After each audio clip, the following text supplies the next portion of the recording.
Bonjour et bienvenue dans cette nouvelle vidéo.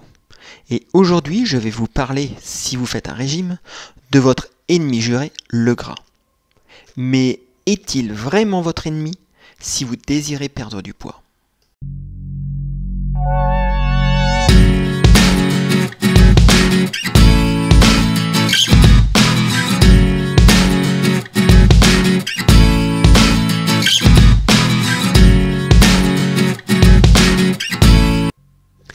Les graisses.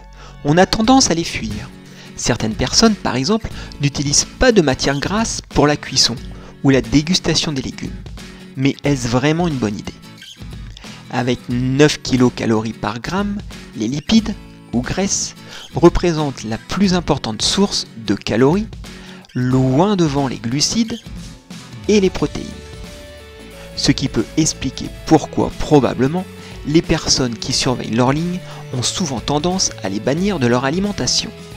Cette croyance provient certainement aussi des régimes qui font croire que manger moins de gras ferait maigrir. Arrêtez donc de croire ces gourous des régimes qui n'arrêtent pas de vous dire que manger moins de gras et manger moins de calories vous permettrait de perdre du poids. Vous avez donc certainement dû perdre du poids effectivement, à court terme. Mais à long terme, qu'en est-il ? Tout d'abord, en ce qui concerne la perte de poids, c'est l'Agence française de sécurité des aliments qui le dit. Manger moins de gras ne fait pas maigrir à long terme. Ce dernier rapport sur la question date du 1er mars 2010. En effet, c'est la quantité d'énergie totale et non la teneur en lipides des régimes qui est très généralement corrélée au risque de pathologies tels que le syndrome métabolique, le diabète ou l'obésité. Ce constat est également soutenu par les nutritionnistes les plus réputés du monde, comme ceux de l'école de santé publique de Harvard. Pendant des décennies, les graisses ont été accusées de tous les maux, à commencer par le surpoids. Mais depuis quelques années, les chercheurs les plus en vue ont reconsidéré leur jugement et s'en prennent aux glucides, les sucres. Selon eux, la population doit impérativement réduire ces aliments s'ils veulent retrouver la ligne, combattre l'obésité, les maladies cardiovasculaires, l'hypertension et le diabète. Une évolution dans le grand public, abreuvée de messages vantant l'intérêt de certains sucres, est encore peu conscient. Selon le professeur Walter Willett, qui dirige l'école de santé publique de Harvard, la plus importante unité de recherche en nutrition au monde, si la population pouvait éliminer les boissons sucrées, le pain blanc, les pâtes blanches, le riz blanc et bien sûr les snacks sucrés, nous balayerions presque tous les problèmes que nous rencontrons avec le poids, le diabète et les autres maladies métaboliques. En effet, le message aura du mal à passer tant que la population ont entendu dire et répéter sur tous les tons par les nutritionnistes bien en vue, les médias, la publicité et même les pourboires publics qu'il faut manger moins gras pour être mince et en bonne santé. Les graisses alimentaires étaient l'ennemi numéro 1. Mais maintenant, comme le dit un célèbre professeur de nutrition de l'université de Boston, nous avons maintenant un grand nombre de preuves convaincantes qui accusent en réalité les glucides, en particulier les céréales raffinées et le sucre. En effet, tous les aliments glucidiques, comme le sucre ou encore le pain, sont convertis en glucose. Plus ils sont raffinés, plus cette conversion est efficace et rapide. Pour gérer ce sucre sanguin, le pancréas produit de l'insuline, qui fait passer le glucose dans les cellules. Une partie est utilisée comme réserve d'énergie, sous la forme de glycogène, mais chez les sédentaires, une grande partie est transformée très efficacement en graisse de réserve. Avec le temps, les cellules deviennent peu à peu résistantes aux instructions de l'insuline et les glucides deviennent un véritable fardeau pour le corps. Le pancréas produit de plus en plus d'insuline, puis finit à son tour par s'épuiser. Il y a alors plus suffisamment d'insuline pour gérer les glucides alimentaires et le diabète se développe. Une résistance à l'insuline se manifeste par un syndrome métabolique qui est le signe avant-coureur du diabète et des maladies cardiovasculaires. Le syndrome métabolique se définit par des triglycérides sanguins élevés, de l'hypertension, une obésité abdominale. Avant que les régimes ne représentent un business commercial florissant, ils répondaient avant tout à un besoin de la médecine, lorsqu'une personne est en très fort surpoids, au point d'augmenter grandement son risque d'infarctus. Il faut pouvoir faire en sorte que la personne perde du poids rapidement, et si possible sans engendrer des carences ni de nouveaux problèmes de santé. Pour trouver la meilleure méthode, pendant plus de 50 ans, deux écoles se sont affrontées.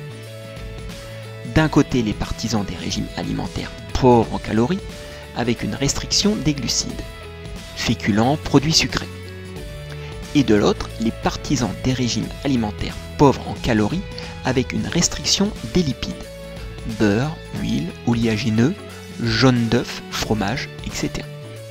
Il existe donc des dizaines et des dizaines d'études d'intervention dans lesquelles on a comparé deux groupes de personnes homogènes qui suivaient soit le premier type de régime, soit le deuxième, sur des durées allant de quelques mois à plusieurs années. Et lorsque les chercheurs comparent les deux méthodes, les résultats sont sans appel. Comparativement à un régime pauvre en graisse, le régime pauvre en glucides fait perdre au moins autant de poids. Il améliore la sensibilité à l'insuline et le contrôle du diabète, augmente le taux de bon cholestérol, diminue le taux de triglycérides, permet de perdre du poids de manière plus durable dans le temps. À en croire les chercheurs, plus personne ne devrait faire de régime en cherchant à tout prix à diminuer les apports de matières grasses, mais plutôt en diminuant les glucides tels que le pain blanc, les pâtes blanches, le riz blanc, les biscuits sucrés, les boissons sucrées et bien sûr les sucreries. Les chercheurs ne comprennent que depuis peu la supériorité des régimes pauvres en glucides pour maigrir. Ils expliquent que les graisses sont indispensables au bon fonctionnement hormonal du corps humain et que lorsqu'elles sont présentes en quantité suffisante, elles augmentent le métabolisme. Je suis bien conscient que ces conseils vont à l'encontre directe de se diffuser dans les médias. En effet, il y a une idée répandue chez le public et chez certains médecins selon laquelle il serait impossible de grossir en consommant des glucides. Mais c'est idiot. Vous pouvez grossir avec un excès de calories d'où qu'ils viennent. L'explosion de l'obésité dans les pays développés est peut-être due à cette croyance que les glucides ne font pas grossir. Nous avons des études qui suggèrent que les glucides raffinés, comme le pain, le riz blanc, les pâtes, les sucreries, les boissons sucrées, même light, perturbent les mécanismes de contrôle de l'appétit. Après un repas riche en glucides rapides, on se sent rassasié dans un premier temps.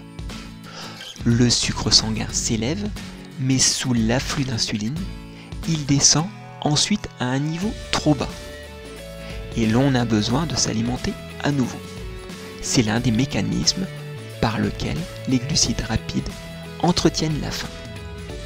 Et pour combler ce vide, eh bien l'on se rejette sur de nouvelles sucreries qui appellent de nouvelles sucreries, et ainsi de suite. Vous l'aurez donc compris, pour mincir, il faut manger du gras, mais du bon gras, comme par exemple les avocats, qui vont vous rassasier et qui vont vous éviter de vous jeter sur les premières sucreries qui, elles, vont vous faire grossir. Voilà, c'est ce que vous propose la méthode Châtaignier. Manger de bons aliments, manger du gras, pour mincir durablement et sans frustration, et éviter les sucres qui, eux, vont vous faire grossir. Voilà, cette vidéo est maintenant terminée. N'oubliez pas de profiter de 50% de réduction sur le programme Maigrir avec l'hypnose sur le site méthodechataignier.com. Le code de réduction est dans la description ci-dessous. Et n'hésitez pas non plus à visiter notre site internet nutrition-hypnose.fr. A très bientôt pour une nouvelle vidéo.